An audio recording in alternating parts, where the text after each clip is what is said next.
Hello, welcome to week 4 of this week in politics. Now, there's a lot to talk about. I'm hoping to join you, along with many others, in having this wide discussion about this week in politics. Now, come along for the journey as I learn how to StreamYard. I have some amazing teenagers. God bless teenagers. I tell you now, they are the absolute best thing in the world. I did drop a link in the Facebook group. So if you want to pop up, have a chat, and tell me about your week in politics and more. Uh, there's so much in this week that I think that needs a great share. But let's start off with our very first one. Now, I'm not sure how much you guys have been able to pay attention to what's going on, but our first one for the evening is again Scott Morrison claiming he didn't lie. Last week we went into the whole, did or didn't he, excuse me, with Macron. This week he's gone ridiculous and 100 miles an hour at it, and he doesn't believe he's ever told a lie in public life. Half agree. He didn't just tell one, he told many. But then he was bold enough to go to the public with this assumption. Now, facing multiple accusations of lying, Prime Minister Scott Morrison says he's not dishonest, and the criticism that he's copped is simply part of the job. See, now, I remember a time in politics that not declaring a teddy bear was enough to sort of go, on your way. No, they can literally poison the wetlands and burn things down and kill people, because they're clumsily not getting enough vaccination and not, encouraging enough of the shutdown and attacking premiers and everything. The very fundamental moment where he could have actually owned it and went, okay, I did something wrong. This was what Trump would also get him re-elected. He thought, if I just never ever say sorry, if there's never a moment where I own up to what I do, they're just going to forgive me. A lot of people did forgive him, but it became to a point where the lies were so big and so outrageous, and Scott Morrison sort of follows that same model. And I mean, if you see the cozying up photos of Scott Morrison with Trump, you can almost see like this kinship moment of just ridiculousness. Earlier this month, French President Emmanuel Macron, I'm sure I'm butchering that name, said Mr. Morrison had lied to him over his plans to scrap a $90 billion French submarine deal. Now, this was huge. Not only did they pay too much for this, but now there's money gone that can never ever be gotten back. And he put buddies on the board of this so-called deal, pulls out of it, bungles it, and then does something with the US. Doesn't tell anyone about how truly awful this is. Could you imagine, just for a slight moment, I'll stop sharing the screen. Could you imagine, just for a single moment, if a Labour politician did this? Just one Labour person. We are talking about something that big. If Labour ever attempted a moment where they were like, you know what, cool, I'm just going to lie about it, we're going to move past it, and this is how it's going to be. That can't be the level that we accept. We can't accept a demonstrably lying Prime Minister. I think you are smarter than that. I think the wider public is smarter than that. And I think fundamentally our kids need to know that we're better than that. I mean, everyone talks about what we're leaving the kids. Do we want to leave him someone that dishonest? Because apparently he has charisma, whatever the hell that's supposed to get you in the terms of running a country. He can't hold a hose. He can fake driving a truck. Oh, and just for fun, he'll wear a hard hat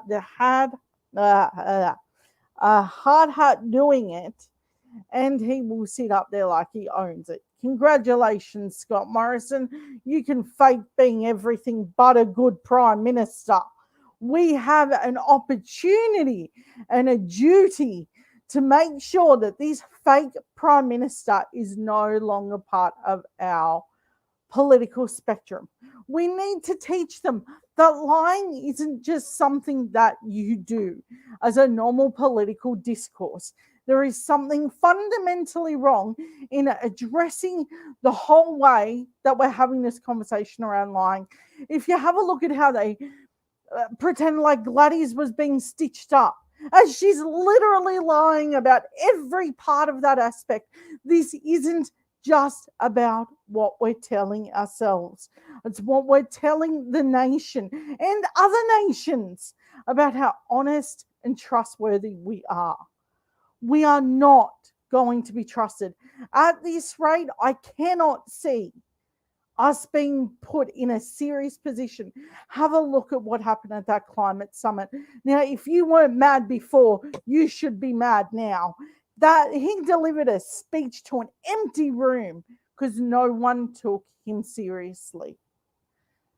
And that's where we are. We're at a moment where even his own people couldn't take him seriously. Even other Conservatives. Boris Johnson gets about as crazy as it gets. He hid in a milk freezer to get away from people leading up to his own election. So, I mean, he can't run around and pretend like he's Mr. Honesty. And I mean, that's how bad Scott Morrison has behaved. And then you have that wonderful Jacinda Ardern, who shows grace and elegance everywhere she goes. She actually thinks about what comes out of her mouth. She doesn't just say it because she thought of it in that moment. No, we're better than that. You're better than that. You deserve better than that. You are people who can walk up to a ballot box and go, no, this is not on. I will not be embarrassed by that man. I want to turn Julie Gillard's speech of I won't be lectured by this man on anything. He with being a misogynist. I want to turn that into I don't believe this man and I don't want him anywhere near my country. He could have fundamentally killed so many people if we let him do it. During this COVID crisis, he could have made this way worse. We were just smart enough to elect premiers that knew better, all except for the people that are stuck with Gladys. Poor New South Wales, I love you to death. I was born there, my children were born there, but no. New South Wales has royally screwed the pooch in Conservative operations. But I digress. I think I need to start sharing the screen again. Okay.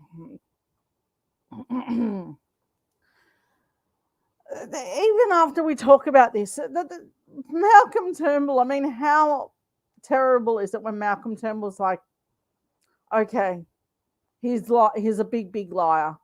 Former Prime Minister Malcolm Turnbull, who appointed Mr. Morrison as his treasurer, then accused Mr. Morrison of being deceitful to him while he was in the top job, saying he had a reputation for lying. Dude, when people are coming out of the woodworks go, no, he's a liar. I think it's time that we sat up and took our bit and listened. This isn't just being said in the ethos. These are things we can track. And following the government's recent U-turn policy on electric vehicles, oh my God, those scare campaigns worked on so many people. That whole EV thing should be the thing that we're pushing. If I see Anyone pushing anything this election, it's no. And the franking credits lie. How many people did you see after 2019 go, no, I can get franking credits? My God, no, we need to do this. We need to call it out when we see it. We know that this is a fundamental lie. We cannot let this be the one thing that holds us back from progressing as a nation. We have a duty and a right to better government. And my God, we got to get it. This can't be where we end out. But, just got to check. But even if we're talking about it like that, when he spoke to Neil Mitchell on his radio show, Neil Mitchell starts with, have you ever told a lie in public life? Oh, this is gorgeous. Because how many times can we use this? How many times do you want to use this? Really, we should be using this. Scott Morrison responded, I don't believe I have. No. What? No. You don't get to do this. You don't get to gaslight us into the idea that you've never lied. We get to set that narrative now. I seen a wonderful quote from Sally McManus. You would think with the amount of times that Scott Morrison's pants are on fire, he'd learn how to use a hose, combining two of the most beautiful hip backs. Man, that was impressive. If you weren't impressed, my God. Okay, Scott Morrison. Neil Mitchell. How does it feel when a former mate, Malcolm Turnbull, calls you a serial liar? When you say it like that, you can't like go, bit of a disagreement, mate, No, you got to address it. You can't just leave that one dangling in the air. This election, I think Turnbull will literally just make sure that everyone knows. There's even a judge I seen said corruption is just so insane. And when we talk about it like that, we have to understand this is real. These are our lives. We're letting him just sort of run with this sort of chaos. Scott Morrison says, look, it's politics. People take sledges at me all the time. No, dude, this isn't a sledge. He's outright calling you a liar. He's not just saying, what? He's sometimes told a fib. No, he's outright calling you a liar. There isn't like some pretty little cutout box that you can make for this. Sorry, dude. I've learned that in public life over a long period of time to not have a thin skin and to get a bit, to have a thin skin, to not get bitter. Really? Is that why you're trying to control social media and how it operates? For the protection of children? No. Is that why you send the anti-terror police to Friendly Geordie's house? Look, when your fifis get hurt, you do stupid things. I don't know what you can do to the former Prime Minister, but my God, you've acted like a big whiny baby. And we deserve so much better than that big whiny baby that we call a Prime Minister.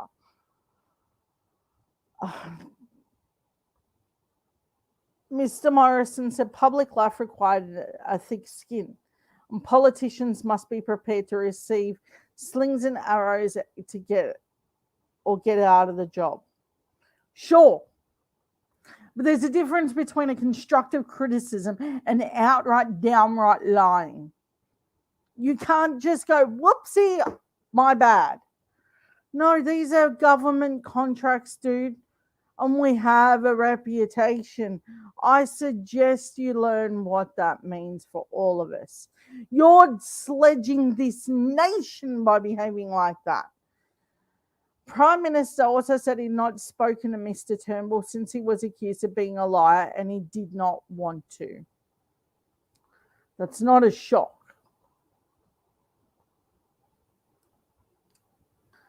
Okay. Following the 3AW interview, Deputy Prime Minister Barnaby Joyce defended Mr. Morrison. Yeah, because, look, I'm just going to say it. Barnaby Joyce, who has lied so much, hell, want to talk about lying about a vaccine. He said that the Gardasil vaccine would make girls promiscuous. Look it up. It's real. He genuinely was that stupid.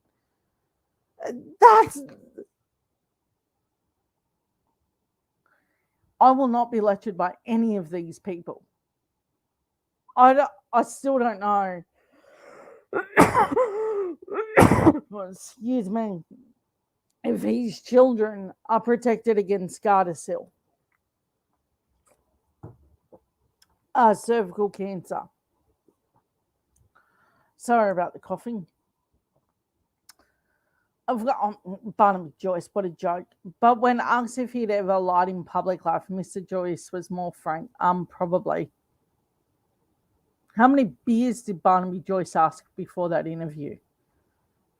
There's a reason they're calling him Beetruder. He's got a problem. I don't know if politicians can seek AA help, but I don't think they should be a politician while they do it. While I don't besmirch anyone that needs it, you cannot be in the highest position of the land, Deputy Prime Minister, and be drunk as a skunk while making big comments. That is fundamentally damaging to our nation. We are not some beer drinking, alcoholic run country. And we're paying for him to get that plastered.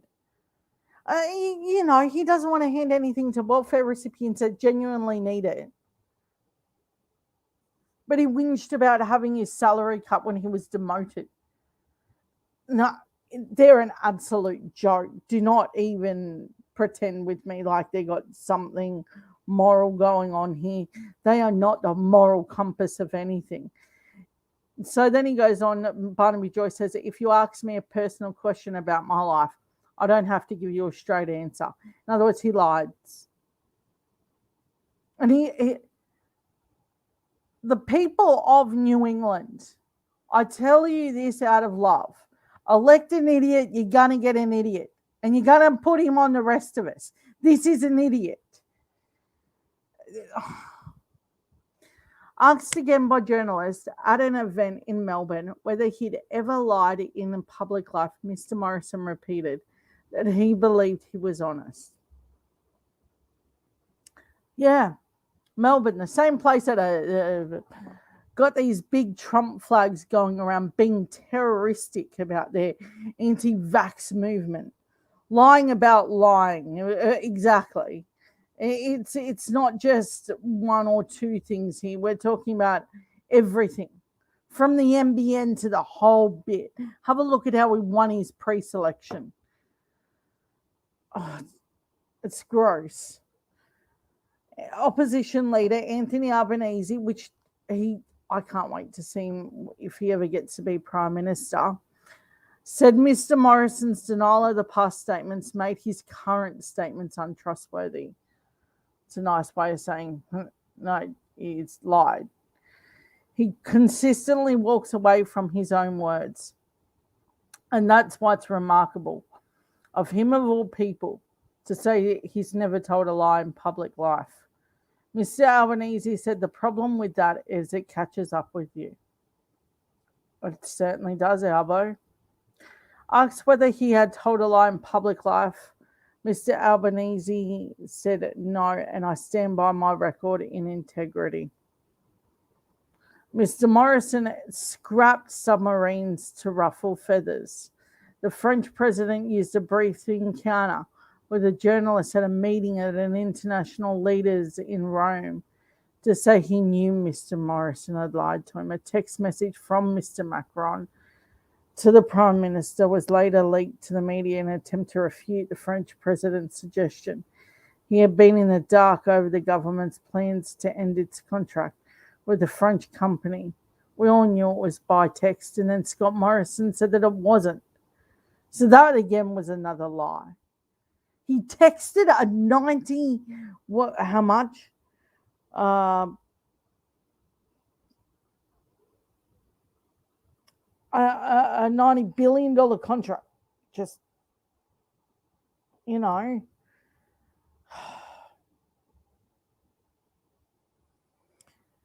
to build the submarines.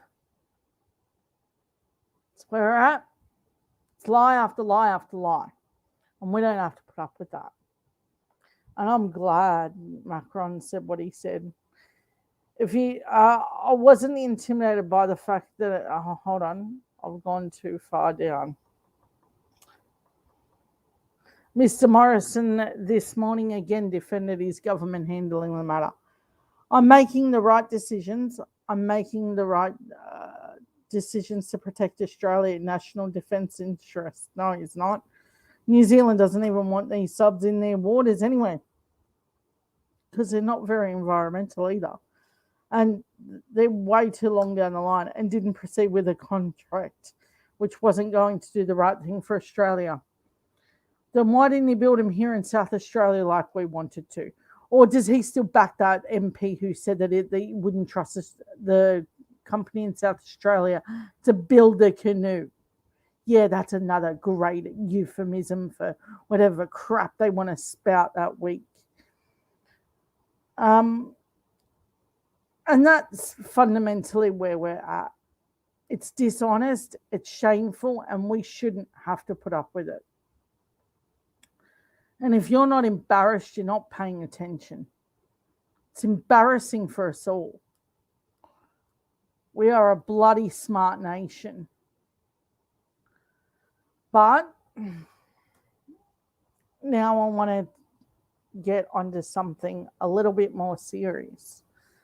Something that I think will affect everyone. All right, here we go. Keep in mind that I cannot see your comments while I'm sharing the screen. So just so you guys know. While US workers enjoy the surging wages growth, Australia can only dream. Despite the torrent of articles about great worker shortage in Australia, employers are refusing to offer workers higher wages.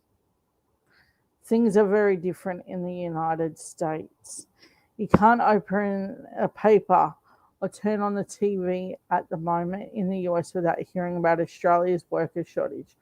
Or if you're more emotive, sub-editor, worker drought. In fact, in just the last few weeks, we've been told that the worker shortages will harm infrastructure projects, construction, cafe prices rise, farm produce will rot, iron ore exports, Christmas retailing, aged care, manufacturer, shearing, tourism, advertising. That will really hurt. Yeah, when you run a many year campaign to be anti-immigration too, that really can't help our position. And that's disappointing. Now, here's another weird moment. I remember Tony Abbott doing something similar. Nearly 1,500 likes on Scotty Morrison's latest tweet are from accounts in India. What's going on with this? This says how on the nose he is with all of this. That should tell you he's not popular. He's not going to be popular. It's a facade that the Fox media give you. But why do they give you that facade? Because it's easy. It's easy to give you the impression that everything is going well, that Scott Morrison is super popular, and don't look into it. He's really deeply unpopular. But don't just take my word for it. Have a look at the latest polling. And I know everyone's going to be like, don't trust the polling. There is a little bit of truth to it. And then he's buying likes from India. That should speak volumes to everyone if he's buying likes from India. Tell you now, I wouldn't be caught doing it, no matter how. Look, you can clearly see not many people hopping on here, but I wouldn't be caught faking something real. I want it to be real because it's real. And I want you to know that it's real.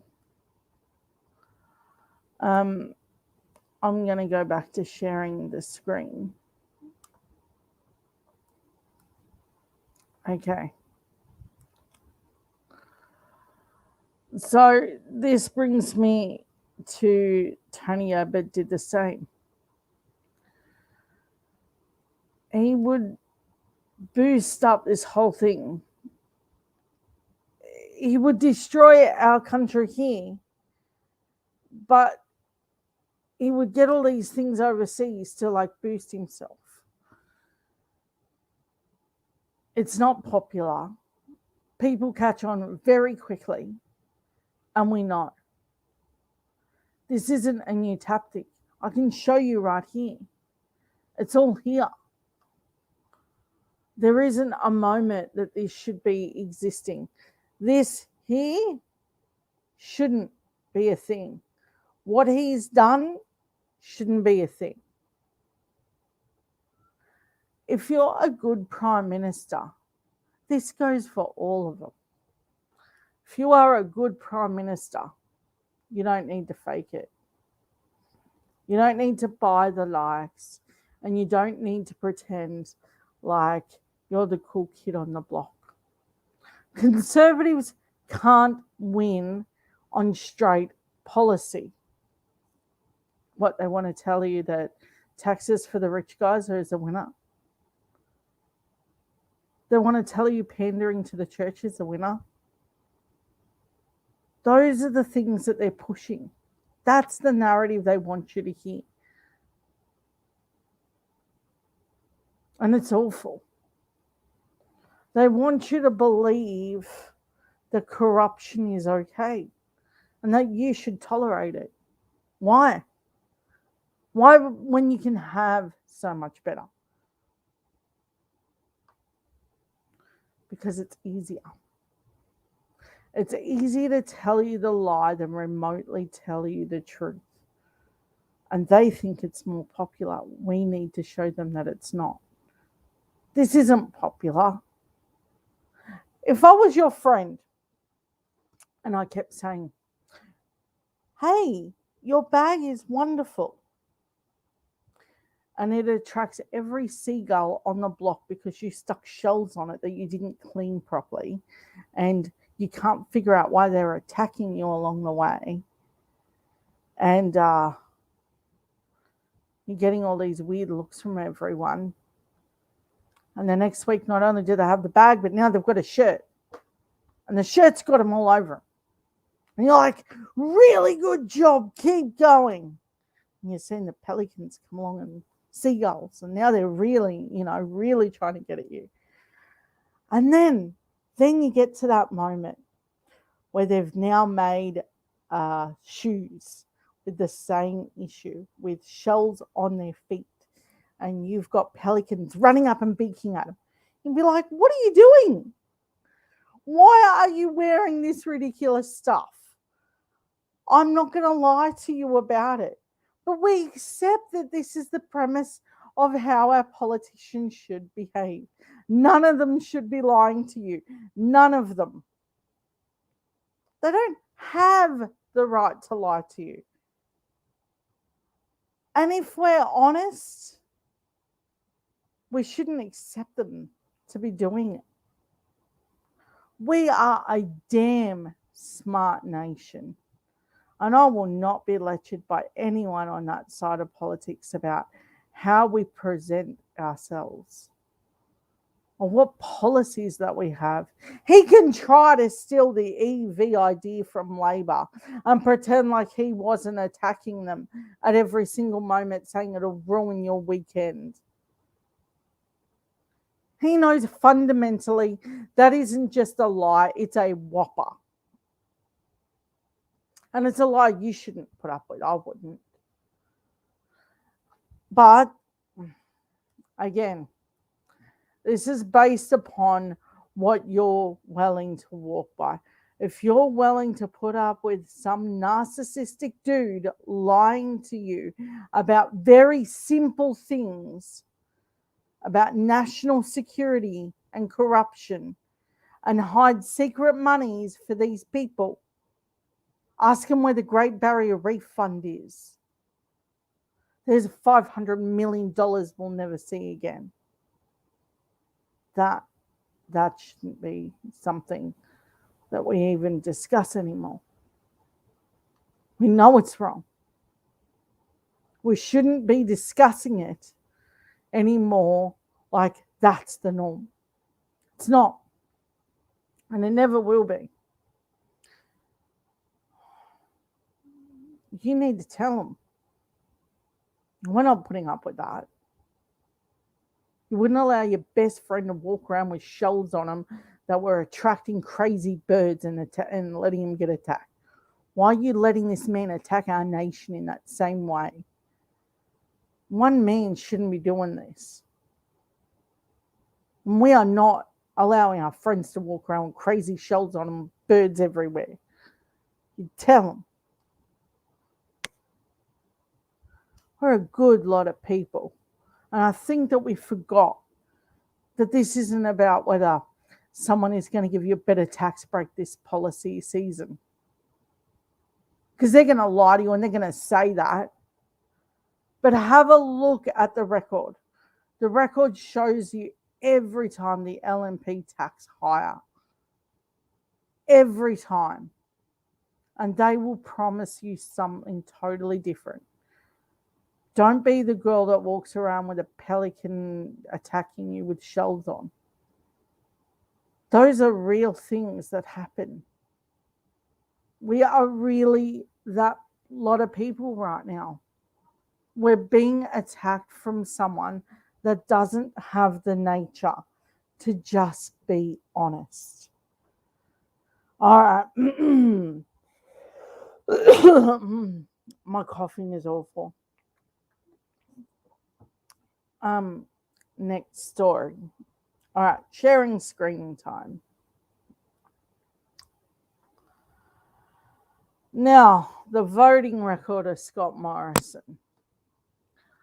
I talk about this because everyone knows it's appalling, but just how appalling is it? Anyone remember how awful that citizenship test was? It was so difficult that even Australians couldn't pass it.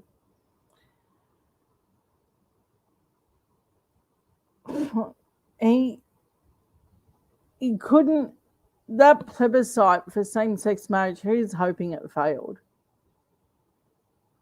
He was hoping that they were going to be as bigoted as him. Oh yeah, he hoped and he prayed.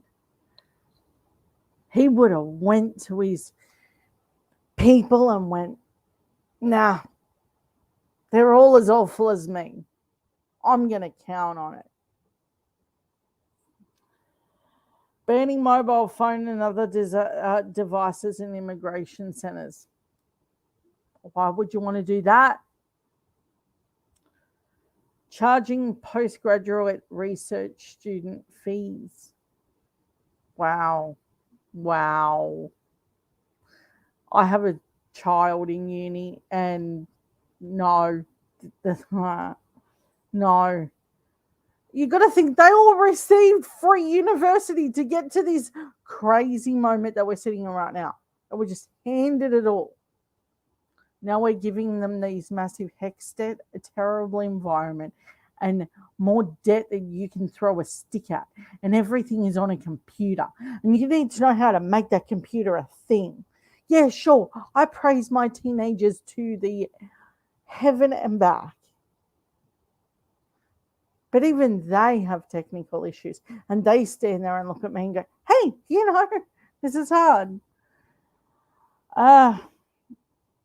Civil celebrants having the right to refuse same-sex marriage couples.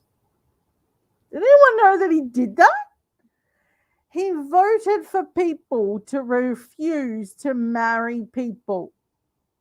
Yeah, because that's how you should run a business. Let's just tell people that we're horrible. That's just how Jesus would have wanted it, Tell them, nah, go away. Not interested. That sounds very Christian-like. Jeez. Compensating victims of overseas terrorism since September 11th attack. What? What do you mean? I'm gathering they're not Australians that he... Oh, I don't know about that.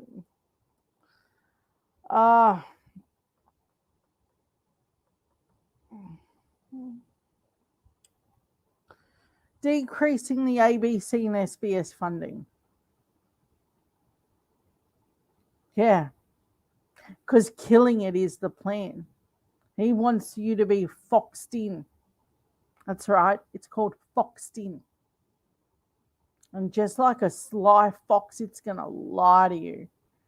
None of it is even going to remotely look true. And in regional New South Wales, they're making some of it free to air. Why? Because ABC is slashed to the bone. Decreasing availability to welfare payments. Now, that's the stupidest thing I've ever heard. Who'd want to decrease the availability of welfare payments? Last week, we talked about a cancer sufferer who could not get DSP. He's going to die. It's a deadly, deadly lot of cancer that he has.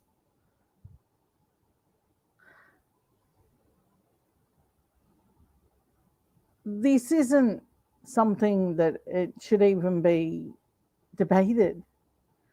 People with cancer should not be denied welfare. But according to Scott Morrison, deregulating undergraduate university fees. Yeah, he's awful. Drug testing welfare recipients. No, let's take it to Parliament. Sam Dastyari had it right. He spoke about this. Getting rid of Sunday and public holiday penalty rates. Now, we should be screaming about that one. You should be screaming about that one. Are you kidding me? He was like, no, you can't have that. Why? Because he gets an automatic government check sent to him. He doesn't care about your business. He doesn't care what's sustainable to live off. And he doesn't care if you give up your Saturdays, Sundays, and public holidays with your children and go to work. I've been that mum. I'm that mum on a Sunday night talking to you. No. This shouldn't be the thing that we tell everyone that's acceptable. Penalty rates are a must. It's utterly reprehensible.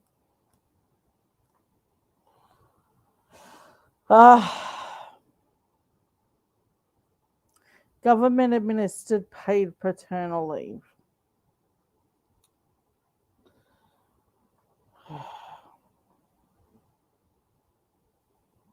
Greater control over items brought into immigration detention centres. Jeez, he's nasty. That Biabella family needs to be brought back to Queensland. There's so many people trying to get them back, and they're cruel for no reason. Increasing eligibility requirements for Australian citizenship. Yeah, because being horrible wasn't enough. Let's just make it so entitled people can come. Increasing funding for road and infrastructure. Increasing indexation for HEX help debts. Increasing state and territory environmental approval powers. Increasing the initial tax rate for working holiday makers to 19%. Increasing the Medicare levy to pay. Oh, wow. But he's defunded the NDIS so much. So where's that money going? Increasing the price of subsidized medicine. Dude, they're medicines. So as if we're just willy-nilly rocking up there. No, this is life and death stuff. And he's like, nah, you can pay a bit more. Live animal export. Making more water from the Murray-Darling Basin available to use because they haven't wrecked it enough. They want another $80 million to ruin it some more and not tell you where the money went. Political interference in research funding. What? Privatizing government assets. Oh, jeez. Privatizing government services like Centrelink, Medicare, buses, trains, stuff that you need. Seeing your doctor. Recognizing local government in constitution. Reducing corporate tax rate. Anything here to help you? No. He's taking away your penalty rates. That if he got his way, he'd take away your penalty rates, increase your HEX debt, and just for good measure, make you pay more for medicine. Congratulations, Scott Morrison. You've officially made sure that only your corporate buddies are getting the handout. But it's not a handout to the real people. You know that those corporate people don't even pay their right taxable rate. You know it. But you know that if you could help real Australians, like you should, it'd be a totally different story.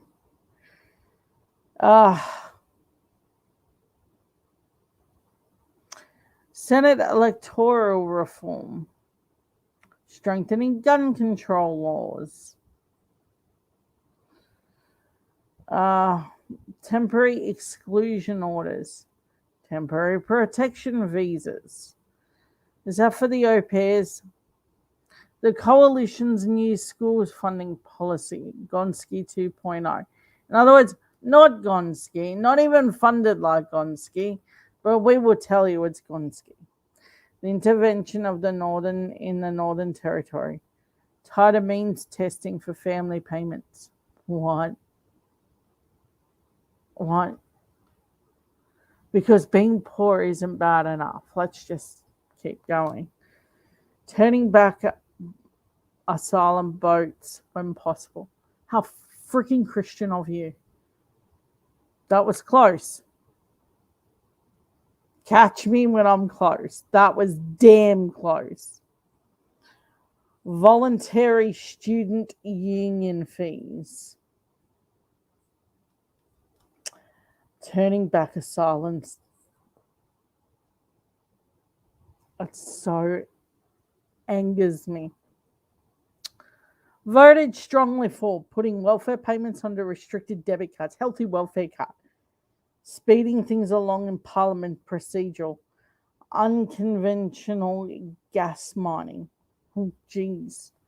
Voted moderately for a combined Federal Circuit and Family Court of Australia. Oh, that was the deal with Pauline Hanson. If you remember, he merged it all. Like, wrecked it. Who does that? Yeah, because your DV hearing should be heard in the same place that you're having your child support issues. That's merge it all into one. Why not? I what a cluster. See, you gotta catch me. It's a bad idea. Increasing compensation in bulk weed export, increasing or removing government debt limits, because of course they're the big spenders, just not on you. You'll pay the taxes, but it's not going to you. No. Increasing scrutiny of unions. Yeah, because that's the issue, isn't it? Workers actually getting rights and keeping penalty rates. Can't have that. Increasing the cost of humanities degrees. That's what we're dealing with. Voted for a mixture of for and against regional processing of asylum seekers. Voted moderately against fast transition from fossil fuels and renewable energy, implementing refugee and protection conventions, increasing funding for university and education, increasing the age pension, letting all MPs or senators speak in Parliament procedural, suspending the rules to allow a vote to happen procedural. The Australian Renewable Energy, the ARENA thing. I think Angus Taylor has a lot to do with that. And it's dodgy as voted strongly against government action on animal and planet extinction.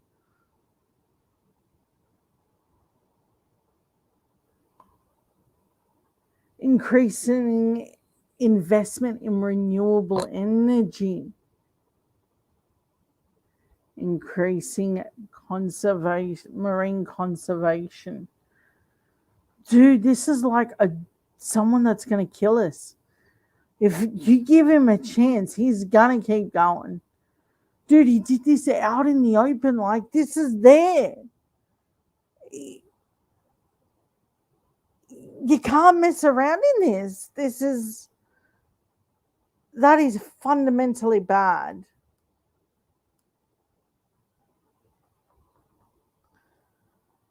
Voted strongly against a carbon price, a minerals resource rent tax, because why take the resources and not pay appropriately for them?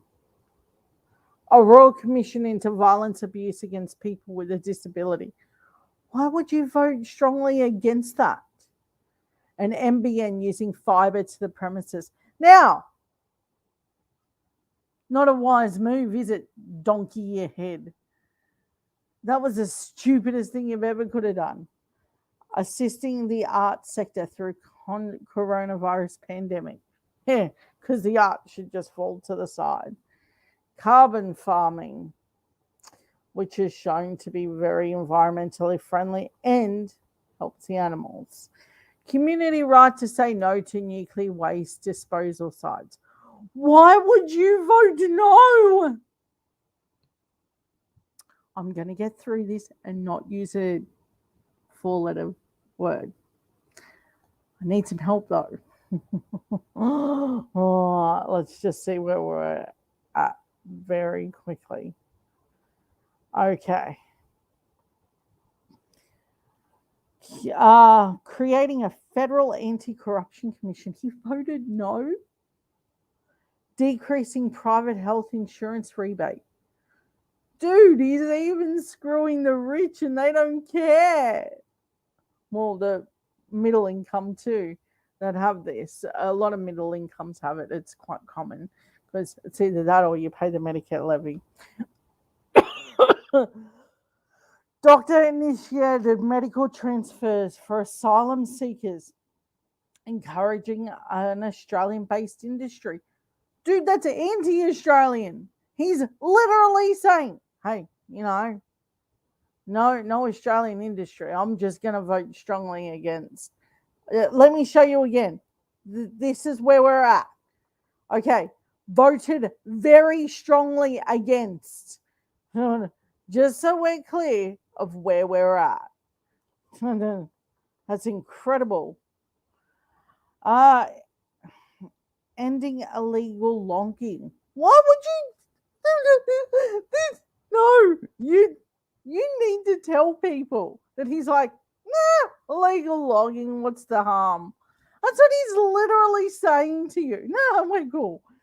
Ending immigration detention on Manus Island. Jesus, he's so horrible. Ending immigration detention on Nauru. Oh, extending government benefits to same-sex couples. Extending JobKeeper payment. Increasing Aboriginal land rights. Dude, he is evil on evil. Okay, increasing access under the Freedom of Information Law, because you shouldn't get to know about it, right? Increasing consumer protections.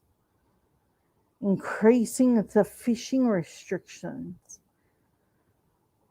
Increasing funding for legal aid because, poor people can just rot in jail as far as he's concerned. Increasing the funding for vocational education. Why would you vote strongly against this stuff? Increasing government support for dairy industry. What? Is he mad? What about the whole increase the price of the milk? It'll make, farmers better off. That was the Nationals' whole thing. That's their stick. And they're literally telling you, no. Why help them? Increasing housing affordability. Increasing penalties for breach of data. Increasing political transparency. He voted strongly against increasing the protection of Australia's fresh water. Dude, you should be done like 10 million of these ago. But water, no water, no living. Okay, increasing restrictions on gambling. No.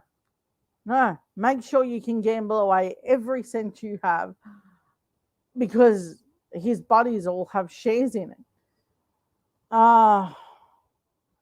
Increasing scrutiny of asylum seeker management. Yeah, because the abuse wasn't bad enough. Let's just make it a little bit more crimey.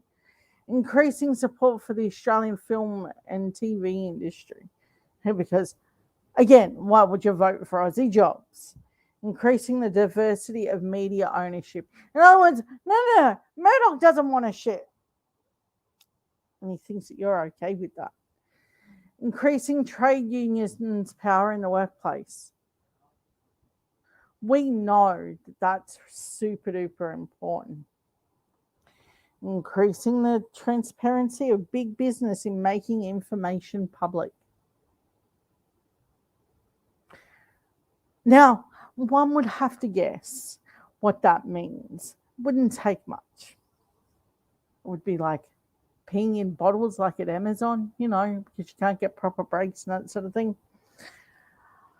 Letting environmental groups challenge the legality of certain government decisions.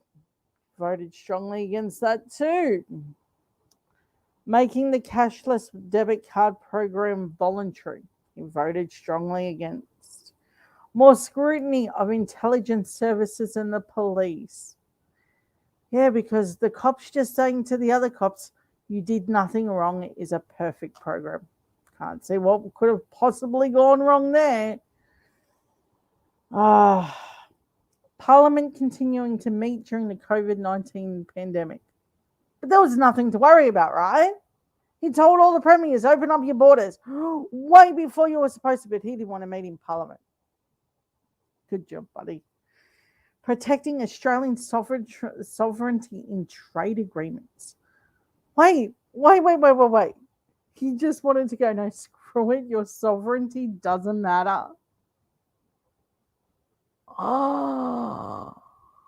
Protecting the Great Barrier Reef. He voted strongly against that, reapproving, re-registering AG chemicals. Oh, that doesn't sound good. Removing children from immigration detention. That's just evil. To leave them there, that's just evil. It's evil to leave people there.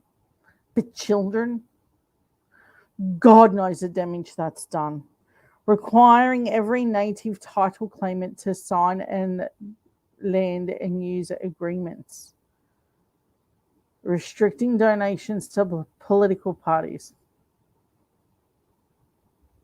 Same-sex marriage equality, voted strongly against. Stopping tax avoidance or aggressive tax minimizations. Yeah, because them paying nothing is the plan. Letting the top percent pay nothing, 1% pay nothing is the fundamental plan. Oh, he voted against the tobacco plain packaging. Because of course he did. Treating government action on climate change as a matter of urgency. Voted against. He never voted on an emissions reduction fund, building a dedicated quarantine facility. Oh my God. He was like, no, just let it go. Let's be Trumpy about it. Increasing workplace protections for women. My God, he's a monster. Stopping people who arrive by boat from ever coming to Australia. Treating the COVID vaccine rollout as a matter of urgency. Dude, he wants you dead. And not just dead in like a little bit of, oh, whoopsie. No, he legit wants you gone. Let's keep going. Rebel votes. Don't know what a rebel vote's supposed to be. Scott Morrison has never voted against the majority of their party since entering Parliament in 2007. It's a rebel vote? Free votes. Scott Morrison has taken part in 7 free votes since entering Parliament. The Marriage Amendment Definition Religious Freedom Bill. Scott Morrison voted yes in the free vote, not passed by a small majority. Jeez. I think this just goes more into the whole same-sex marriage thing, which we knew he was going to be anti. He's an awful, awful human. But dude, I'm telling you, he's going to kill us. He is going to kill us. No, there's no mistaking that. That voting record was the most... Dude, he's like illegal logging. No. Why would I want that to stop? The Great Barrier Reef. Why would I protect it? Like, the water. How the hell? No, dude, these aren't just things that you can go, they're not necessities. Everyone needs water. That is a national security thing. I don't know anyone who wouldn't be like, we need water. There were parts of Australia that were on 0-day water allocations. Where are the planes that he promised for the bushfires? All of it is a fundamental failing of everyone, and we deserve better. That voting record, it doesn't just make us look embarrassing, it's going to kill us. He didn't even vote for a quarantine facility. The Prime Minister of our nation decided a non-existent vote. But he felt good enough about making sure we knew damn well he was against same-sex marriage. The thing that harms nobody, and just 2 people that love one another in whatever fashion that they choose. My God. I'm mad. I'm beyond mad. That wasn't just a voting record.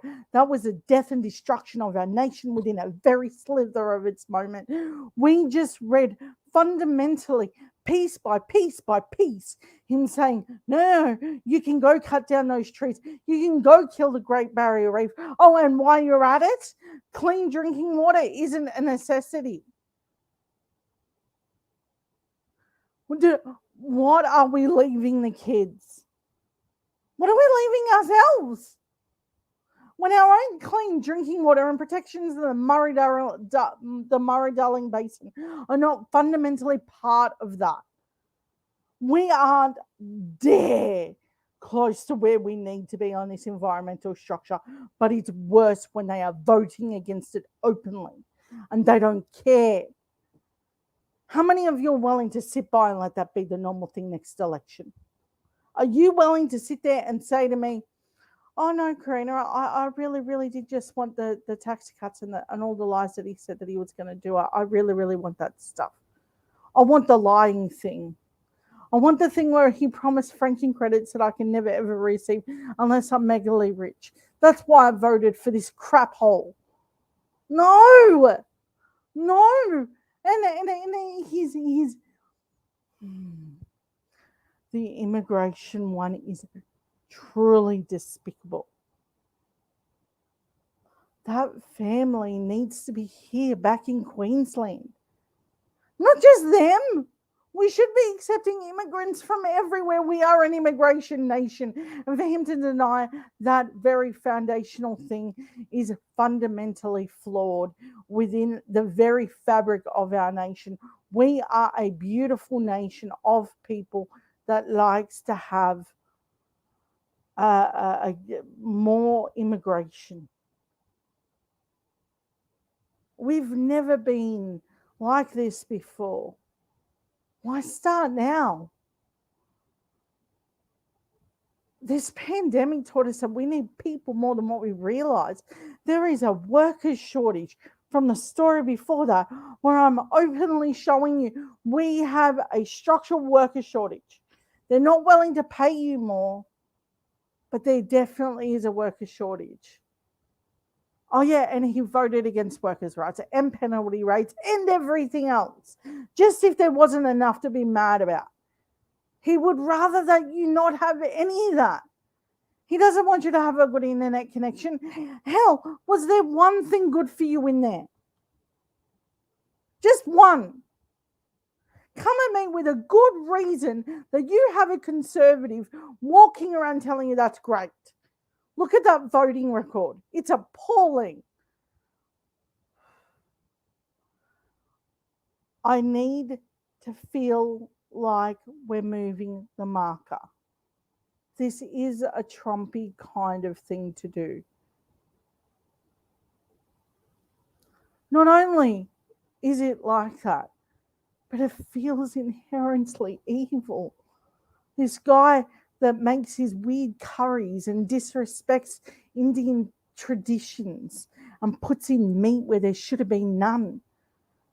Where he's deep frying in a suit and wearing a hard hat in a truck and playing commandos. Nah, we need a leader that takes that stuff seriously. And I believe Albo's it. You listen to him.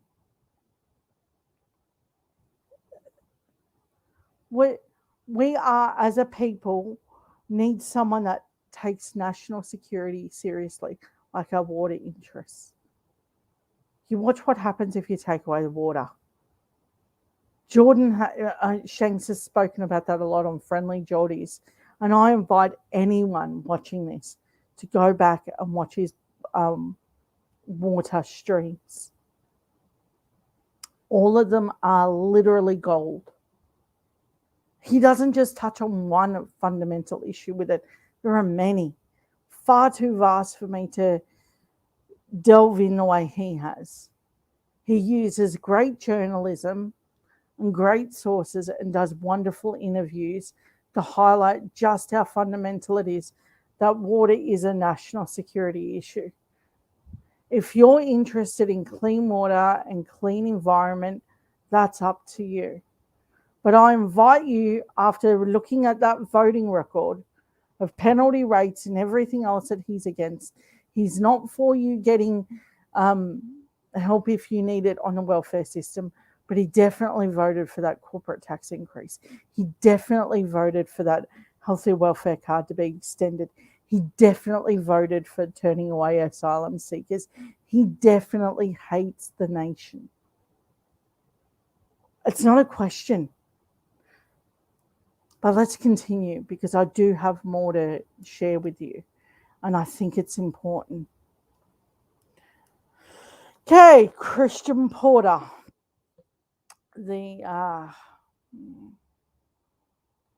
awful being that he is, teams up with more awful people.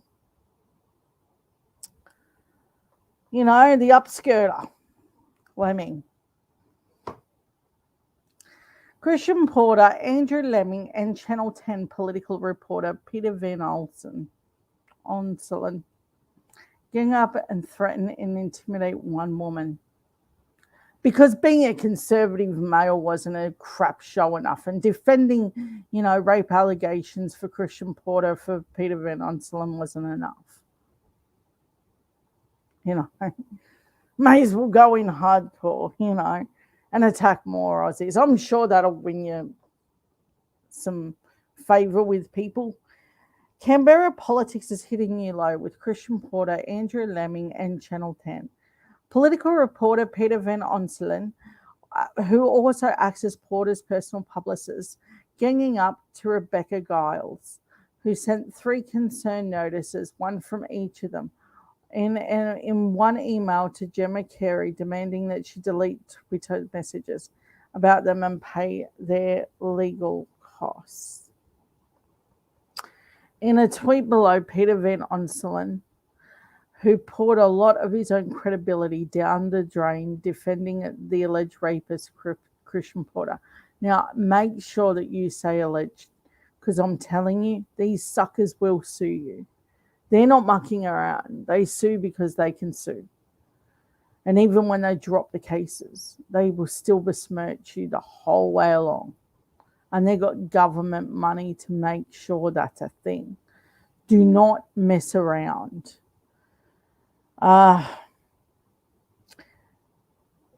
Okay. He not only did he destroy his own credibility, even further by bullying and intimidating a second woman. But let's start off with Rebecca Giles' email to Gemma Carey on Wednesday, the 27th of October. The email, including any acknowledgements, may contain confidential and legally principled information. Confidentiality and privilege are not waived by the recent era. If you are not there, this is just a legal notice. You will see at the bottom of the email, 3 concern notices are attached to the email, with the first one named P, second one named A, and a third one named C. Obviously stands for Peter, Andrew, and Christian. A concerns notice is what you send to an initial step before possibly commencing defamation claim, because it's all they got. Because what they're doing in the courts with John Barilaro and Friendly Geordies wasn't bad enough. They got this, They got to make sure that women really get it too,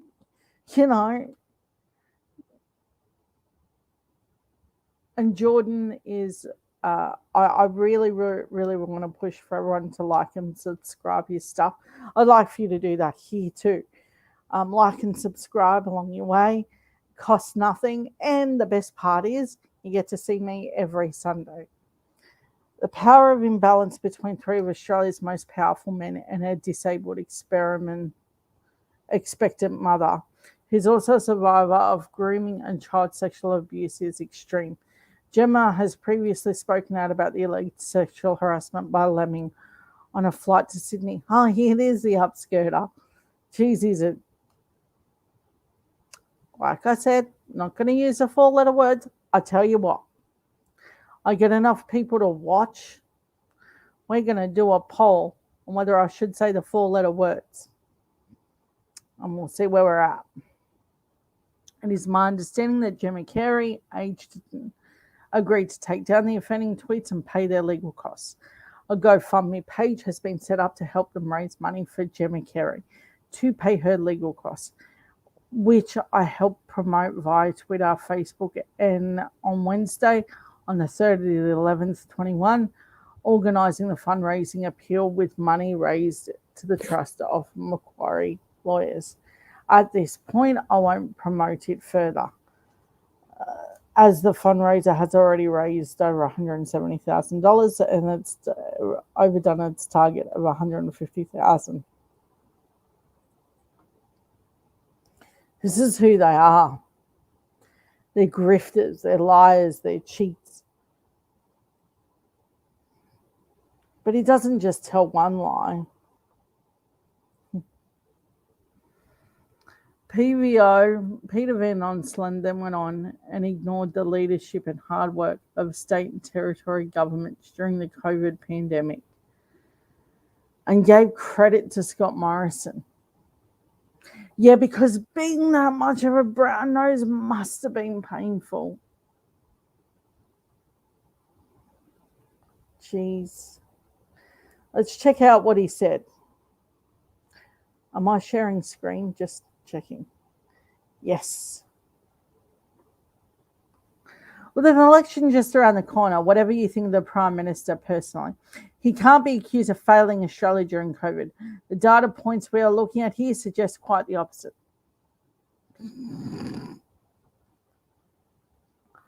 Dude, that is just sad. And you did it. Without even a second thought. PVO's nose, meet the Prime Minister's. But that's appalling.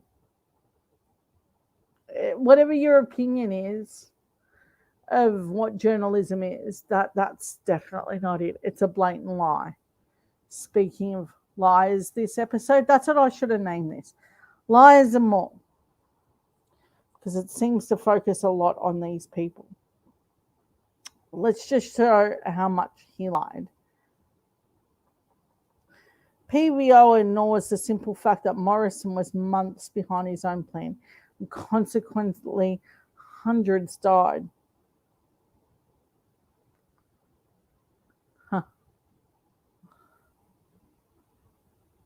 It's not even hard.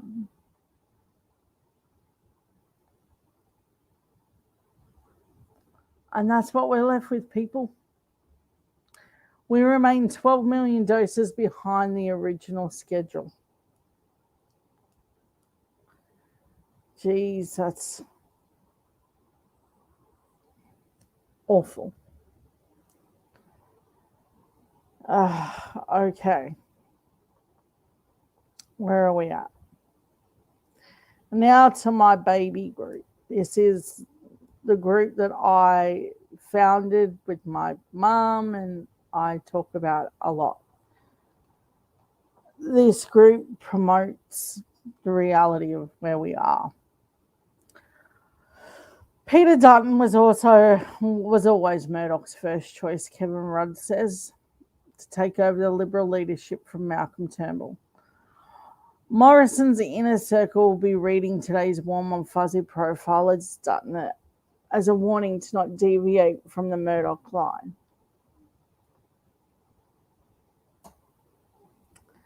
But just how evil is Murdoch? As he celebrates 2 decades of politics, Peter Dutton shows he has a soft side. Yeah, no, he's not a monster. No. Their wives tell you these things in their deepest secrets.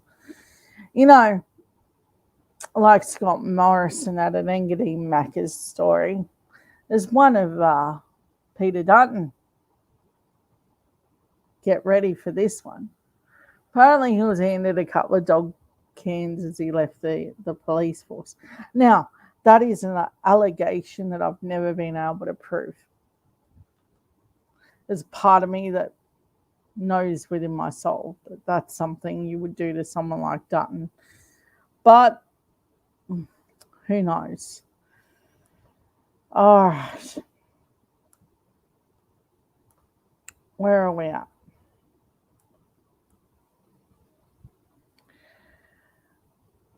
Uh,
that was scary. I clicked the wrong thing because that's what you do when you're an idiot. You click the wrong thing.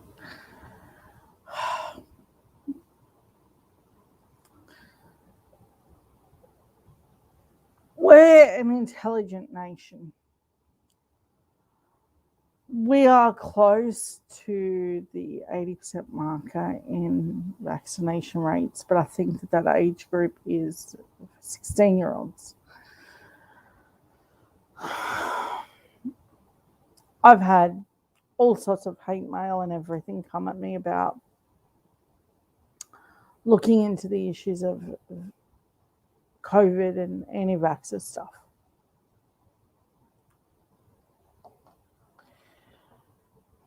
I don't think that this is something that we want to muck around with. But why? Because the kids need us to beat this. This isn't just one of these cold and flu issues. While cold and flu does kill a lot of people every year, we need to reach herd immunity. I don't want to be part of that group that pretends like it's a choice. Like it's a choice if you keep mutating a virus. It's not. And let me tell you why it's not a choice. Because that person who can't get vaccinated for whatever reason, and there's many, whether it's immune compromised or heart issues or other things, which is real. I want you to know that this is what we got to do. These are the type of people we have to be to come out of this pandemic the other side. If we're serious about tackling all of these fundamental issues, climate change, vaccine, good economy, the only way I see out is Albo. I upload his posts almost every day. I take a moment to acknowledge that not everything is perfect with him. But I do spend time in talking about the policies that I agree and disagree with. So if that's for you, make sure that you do hit the like and subscribe button and make sure that you come and see me every Sunday night. And make sure that you're part of it. Because I think it's time that you were part of this. I'm not sure how many people have participated in tonight. I won't see the analytics until later. Last week, I received a small audience, but it's getting bigger each week. I'm hoping not only you, but you'll tell other people what we're doing here. This isn't a political movement that is just enshrined in saying yes to the left. This is a political movement that's designed to get rid of the conservative nature of what we're facing. We haven't just got a very inherently evil Liberal government. We've got an inherently evil lot of people deciding a lot of bad things, like making logging okay, like illegal logging, not just logging as itself, but fundamentally saying that we're okay with illegal logging, we're okay with killing the waterways, we're okay with um, workers not having rights, we're okay with how we're treating immigration policy. All of this needs to change. We have never been in this dire of a situation. Now, I remember the first time I heard it, the Children Overboard fiasco lie that John Howard told. Loads of people bought into that lie. And it wasn't just a lie that he told offhandedly, he repeated it and tried to produce documents to back up that really ridiculous lie. The John Howard era was the fundamental making of how we looked at people. The September 11th attacks didn't just rock the Americans. It did something worldwide, and it created fear and loathing where there was never normally any. That there should have already rang alarm bells, because we know that our multicultural neighbours aren't harmful. We know that they don't wish us any harm. We know that these people actually bring a greater, not just diversity, but a greater nation. They end up bringing a peace and kind and education that we need. We can't be in an echo chamber of just this looking at each other and wondering what other places, what other people do on all over the world. We can't just say that we're for multiculturalism and then have a government that openly denies basic asylum seeker rights. You can't be for that. If you are one of these people that is deciding which party is going to fix that, Labor does have a policy surrounding all these things, and they will address it. They are pro-immigration. They are pro keeping the environment safe. They really, really want to do something about this gas plan that Scott Morrison's got. All of it. They want to fix the NBN. They want to protect penalty rates. And I mean, I'm going to spend a moment to just pull up Anthony Albanese's voting record. Let's just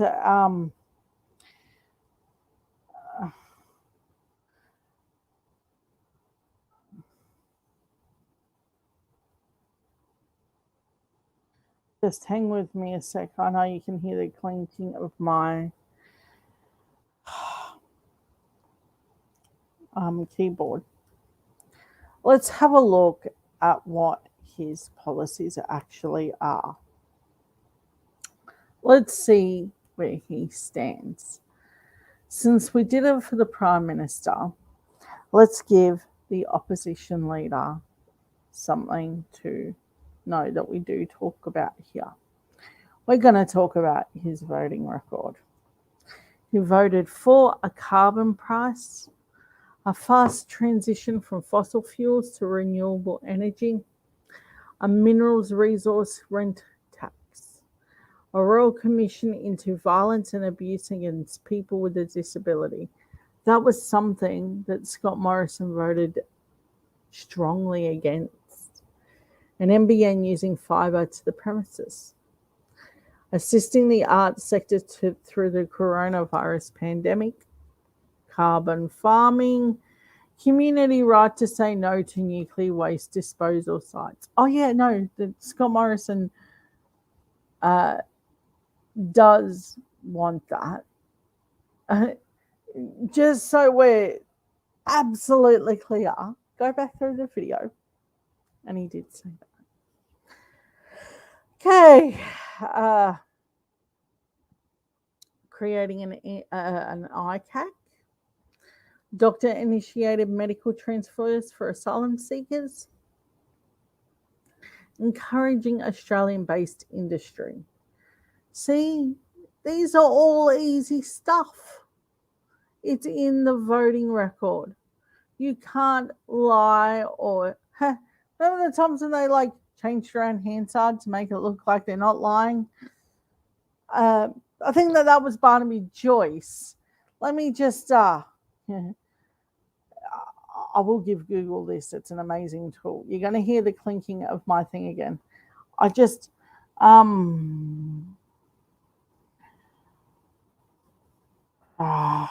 changed.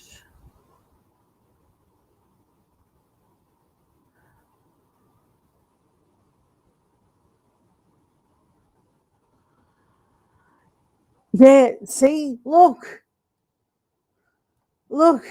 he did it. He freaking did it.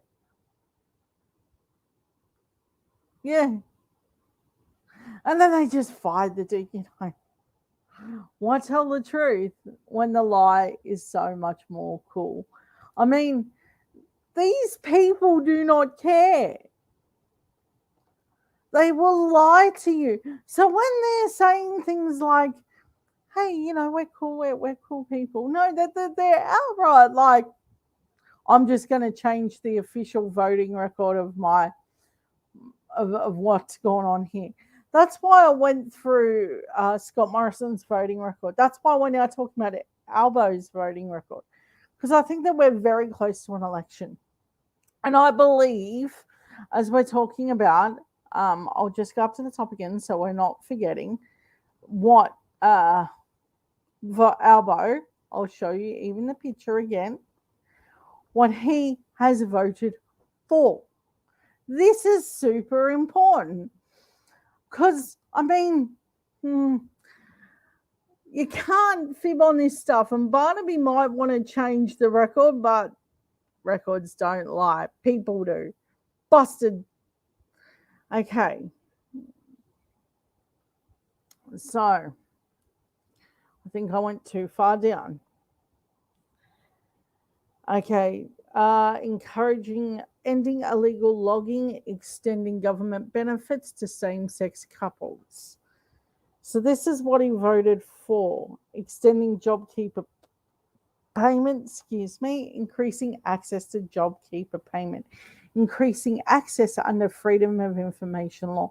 In other words, if he does something dodgy, he wants you to know about it. And if he does something good, he wants you to know about it. That's what transparency looks like. And there's no mistaking what transparency looks like. It's a guy going, I don't really want to show you like the Prime Minister. And then there's the opposition leader going, no, actually, I think you should know. Increasing availability of abortion drugs. Why would, of course, Scott Morrison would have voted against that? I think I can remember reading that. I'm glad Albo voted for this stuff, increasing competition in bulk wheat export because you can get more for it, increasing consumer protections. I mean, you could. I really wish I had the thing where I could split screen them, where I could show you side by side the position that both of them are at. Unfortunately, you're going to have to rewind the stream and go through and see just how appalling Scott Morrison's is. increasing consumer protections, increasing fishing restrictions, increasing funding for legal aid. That was the other thing. Scott Morrison's like, oh, legal aid, what do you need that for? Because he gets free legal aid. Only his are QCs, and we pay for it. He gets it. Increasing funding for vocational education, increasing government support for the dairy industry, increasing housing affordability, increasing marine conservation, increasing penalties for breach of data, increasing political transparency, increasing protection of Australia's fresh water. The very fact that Scott Morrison voted against increasing protection of Australia's fresh water should have just told you, dude, they're going to kill us. You give them the opportunity and they're going to kill us. It's not if, it's a case of when. And we got to change it. Increasing the restrictions on gambling, increasing the diversity media ownership. In other words, Albo saying Murdoch should not have that much power and stop giving him handouts. Increasing trade union powers in the workplace. Albo is from those sorts of backgrounds. Increasing workplace protections for women, letting environmental groups challenge the legality of certain government decisions. I mean, how can you not love the guy? He's like, let's do what we can. Making cashless debit card voluntary. Now, let me go further than that. He wants to scrap it when he comes into government. More scrutiny of intelligence services and police. This is something that Scott Morrison voted strongly against. I need you to remember that part. As we're looking at it, I need you to remember that. If anything you walk away with, it's that. Okay. Parliament continuing to meet during the COVID-19 pandemic. Why did he do that? Because he was telling the government, you want to force the country to open, so I'm willing to go to work. Albert was like, I'll go to work if you want to force the country open. I don't. Protecting the Great Barrier Reef. Reapproving, re-registering AG chemicals. I don't know what that is. Recognising local government in the Constitution. Removing children from immigration detention centres. See, these are all things that Scott, you look at them, and he voted all against this stuff. Requiring every native title claimant to sign land use agreements. Restricting donations to political parties. Dude, why are we talking about it like this is like something that's optional? I don't know why that's not on a plebiscite. This stuff, I don't know. Restricting foreign ownership. Same-sex marriage equality. These are things that Albo voted for. Stem cell research, carbon pricing reduction scheme, treating government action on climate change as a matter of urgency. Voted strongly for. I don't know what this is. Okay.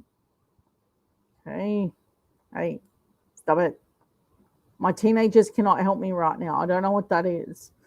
I'm just going to allow my teenagers to be like, what did you touch, Mum? Funny now, not funny in what? How long have we got? About 25 minutes. We'll see how not funny I'm feeling. Well, you won't get to it. Okay. I voted strongly for government action on animal planet extinction. Oh, wow. And Scott Morrison voted against that. Increasing Aboriginal land rights, increasing funding for university education, increasing investment in renewable energy, increasing transparency of big business by making information public, protecting Australian sovereignty in trade agreements, stopping tax avoidance or aggressive tax minimalisation. Dude, how do we not have this dude as Prime Minister? What the hell, Australia? Oh my God. We are a mental lot of people. Voted moderately for ending immigration detention on Manus, ending immigration detention on Nauru, implementing refugee protections conventions, increasing scrutiny of asylum seeker management. That's the security team there. Increasing the age pension, letting all MPs and senators speak in Parliament, procedural, suspending the rules to allow vote to happen, procedural. The Australian Renewable Energy Arena. I don't know what that is. I tell you what, teenagers are amazing. They would know everything I'm doing wrong and then subsequently laugh at me. I'm sure if there's any teen that accidentally clicked on this, I guarantee you it's not deliberate that I do this stuff.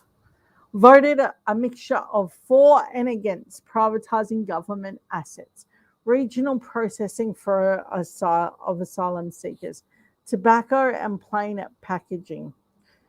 Voted for a mixture of for and against. Voted moderately against increasing the or removing government debt limit. Yeah, because the way that this government spends, they spend like crazy people. Temporary protection visas. That noise you can hear is my daughter in the shower. I am going to have to remind her that that is very loud. Very loud. It's up behind me. Decreasing availability of welfare payments. Increasing the cost of humanities degree. You voted strongly against political interference in research funding. Yeah, if I remember correctly, Scott Morrison voted for that political interference in research funding. Why would you want that? Like, I know that they cut the CSIRO. I'm not, I know that they did it, but why would you want political interference in science? Only one of his type would do that. Conservatives do this all the time, putting welfare payments onto restricted debit cards known as cashless welfare card. He voted strongly against speeding things along in Parliament procedural. In other words, so they couldn't just rush shit or stuff through. See? I said the word and I didn't want to. Voted strongly against. I need someone up here to hold me accountable. I swear. Because when I was reading out that voting record of Scott Morrison, my God, there was a choice of 4-letter words for that. And yeah, it's funny for like the first few seconds until I'm trying to say to my teens, hey, there are things that you just shouldn't say publicly, right?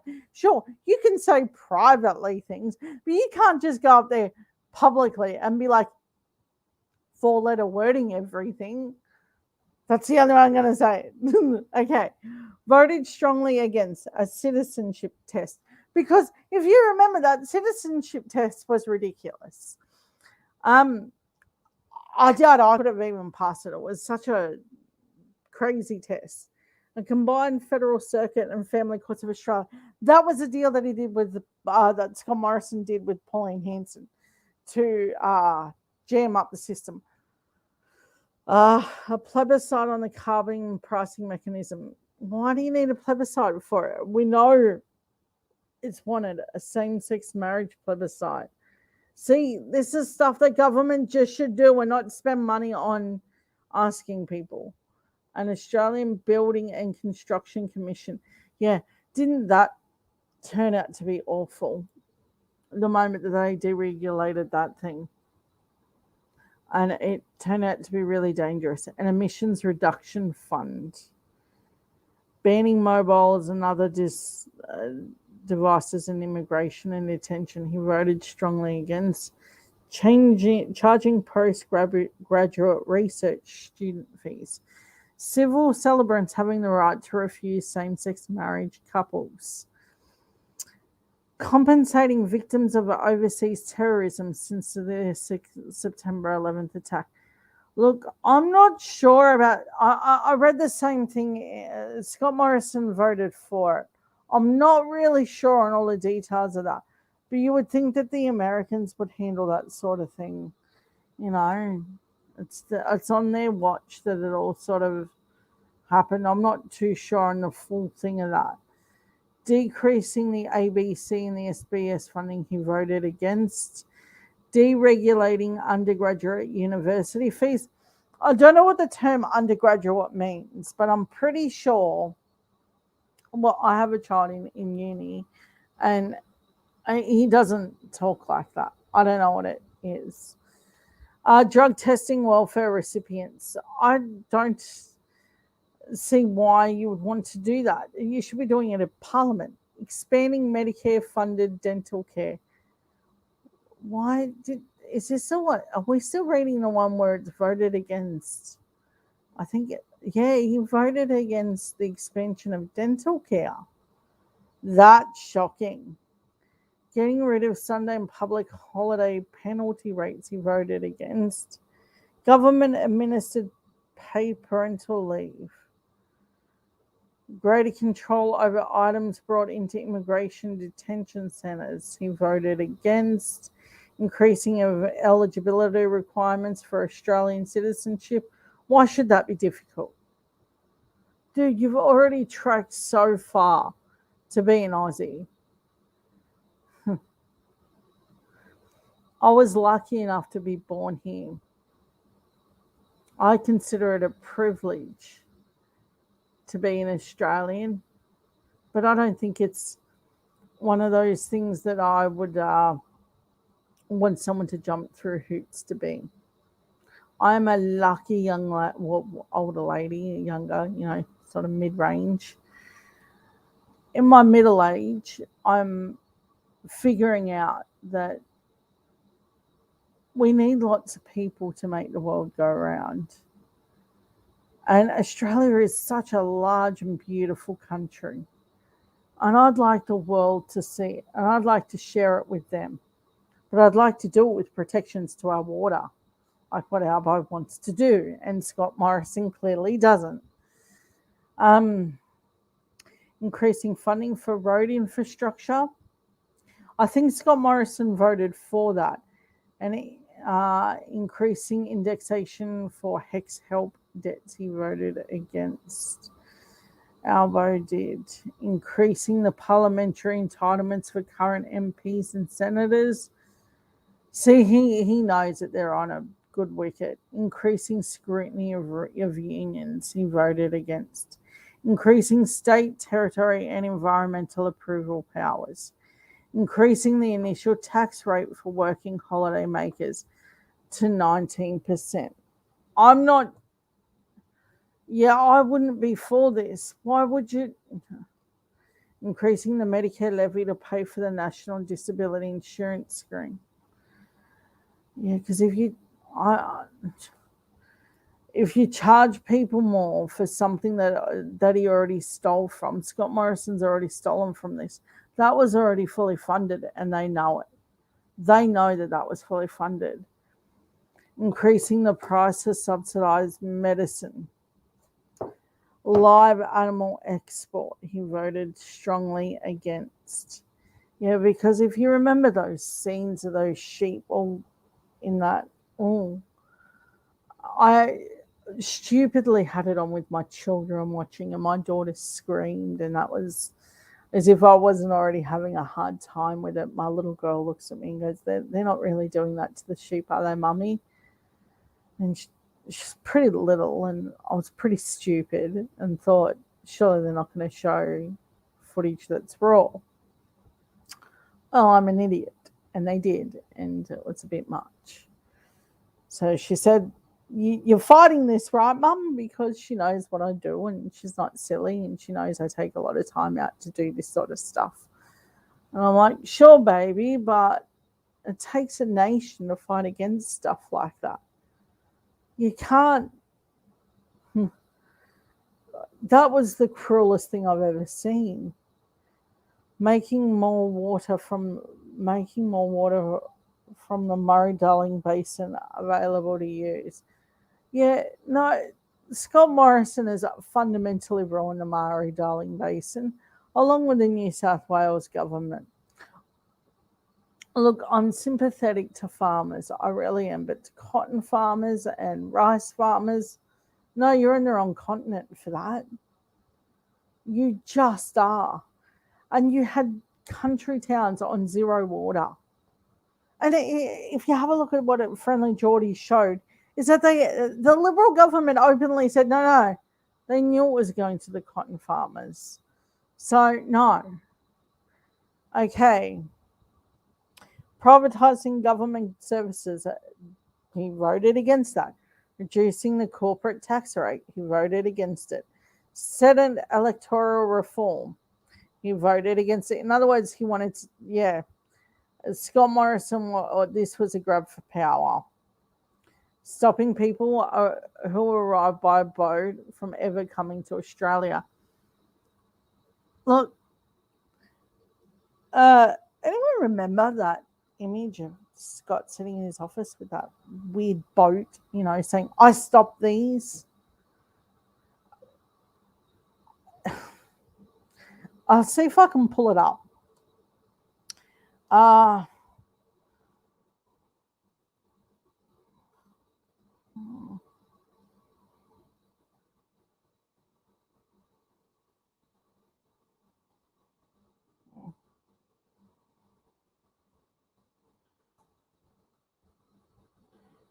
Yeah. He seemed so proud of this. This is what he was proud of.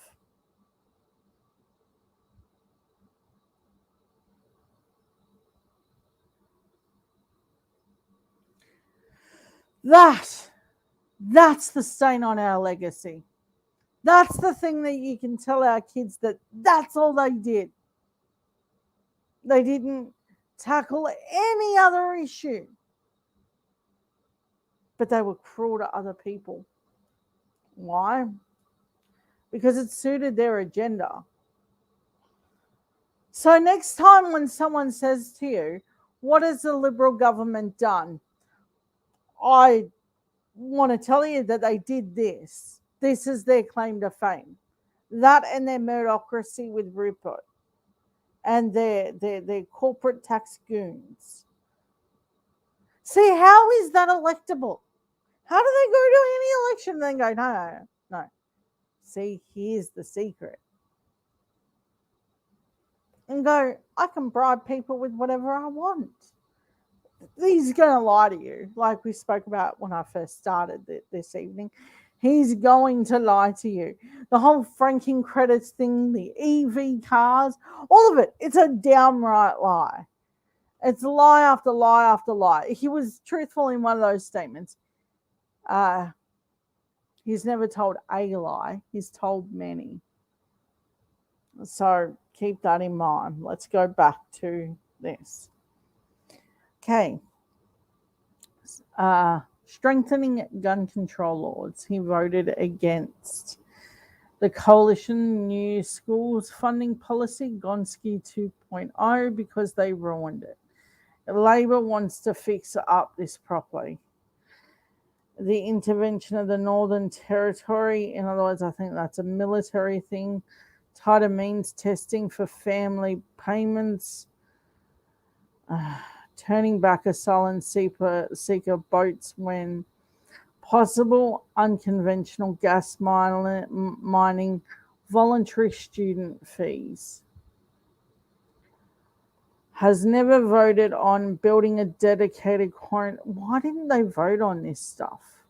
Scott Morrison didn't vote on that either, but I know that Albo did want to set up a quarantine facility. increasing support for the Australian film and TV industry, temporary exclusion orders, treating COVID vaccine as a matter rollout of a matter of urgency. Rebel votes. Anthony Albanese has never voted against a majority of his party since 2006. So roughly, Albo and Scott Morrison have entered around about the same time. Albo started in 2006, by the look of it. I thought it was way before that, but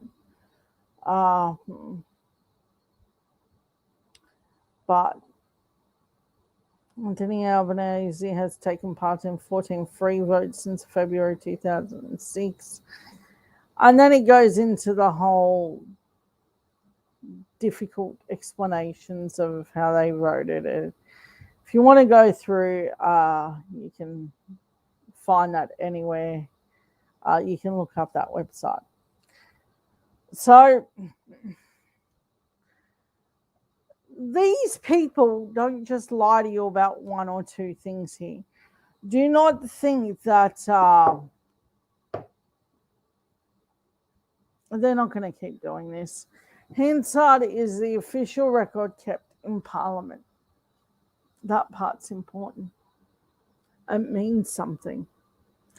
It means whenever you look this stuff up, they're going to know. So our Deputy Prime Minister, he rejected suggestions that he change Hansard in a dispute which led to the Agriculture Department, Paul Grimes, being sacked. Grimes was sacked in March 5 years ago because of the relationship breakdown with his Minister Joyce. On Monday, after fighting freedom of information requests for more than a year, the government released a letter in which Grimes told Joyce he could no longer work with Joyce as Agricultural Minister to resolve matters of integrity. In other words, this dude probably was like half decent. I mean, he works for the Liberal government, but I don't know if he's apolitical or not. Some of the times they are, and they're smart. On Monday, after the fighting, at the time of the dispute, Grimes said Hansard dispute was part of the reason for the relationship breakdown. In other words, because they're massive liars and do whatever they want, that's how we got there. But Thursday, Joyce didn't. Like my teenager says, I just get too heavy with the buttons. But Thursday, Joyce denied the breakdown was related to the dispute. Yeah, but he doesn't deny changing Hansard, does he? On an answer drought funding. This is not something that you want to be messing around with.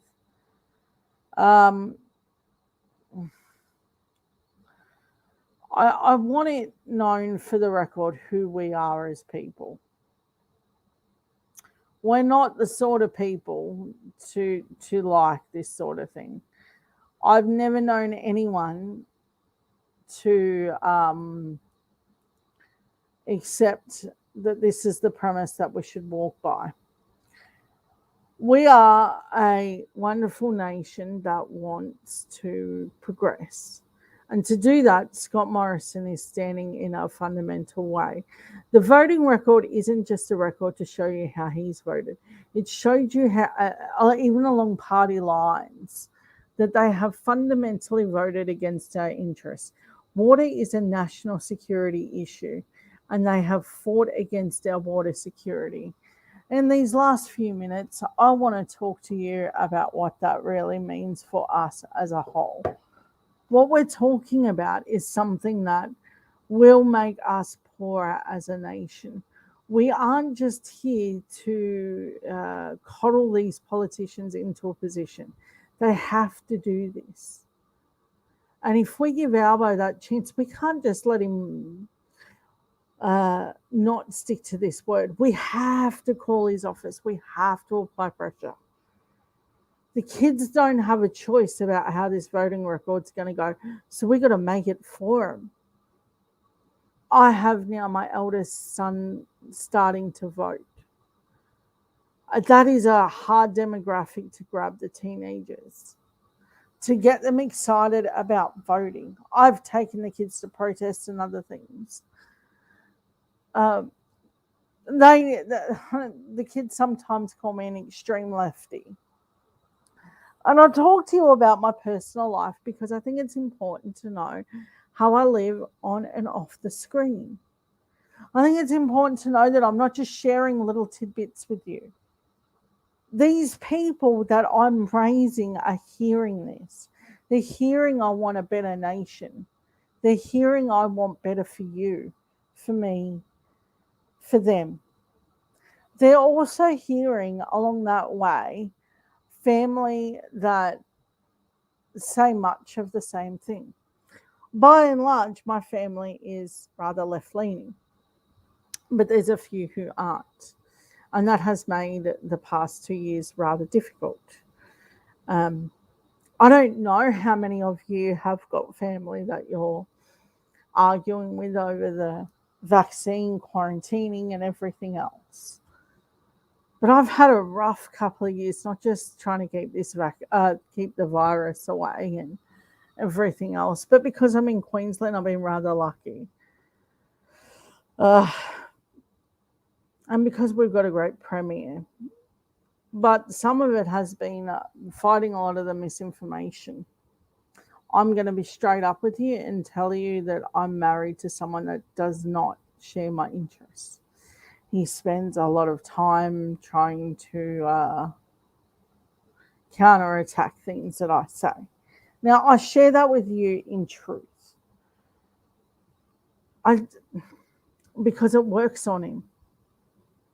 Because this stuff does work. That level of propaganda works. And if you leave that playing on your TV, even if it's just to research something, which I was guilty of doing, they're going to hear it. And they're going to know that you did it. Look, I think that as a nation, we have a choice to turn this whole thing around and tell Scott Morrison, I'm going to share my screen again in these last couple of minutes. He wants to have things about stuff he stopped. I want to give him one of these. I stopped him. You stopped him. Because that's about as much as he's worth. Look, I want you to know. I want you to get vaccinated. I want you to protect your family if you can. And I want you to isolate if you are sick. I don't want you to politicize this. This isn't a left or a right thing. This isn't a freedom thing. This is a pandemic. It doesn't care if you're left or right. The virus hasn't asked you. It's just going to make you a host. So if you haven't already, I have convinced my husband today to have his first vaccination. And this was because of a beautiful friend of mine, Annette. I don't know if she's here, but my beautiful friend Annette helped me get the strength to say something that normally I don't, because I'm rather non aggressive about this sort of stuff. I try not to be anyway. But these last 2 years, I've lost so much. I didn't just lose this odd little thing of people popping in and out. I lost the ability to tell people when they couldn't come. My kids were homeschooled and I've never struggled so hard. I had to tell my husband, you're getting vaccinated and then that's it. Because Annette was like, hey, you need to do that. And these are the rules. I never would have dreamed to have done that. But I'm going to give you this gift in the last couple of minutes. This gift is what I shared in group. Oh my God, I'm terrible with this. Okay. I'm not sure if this is going to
Oh, sorry.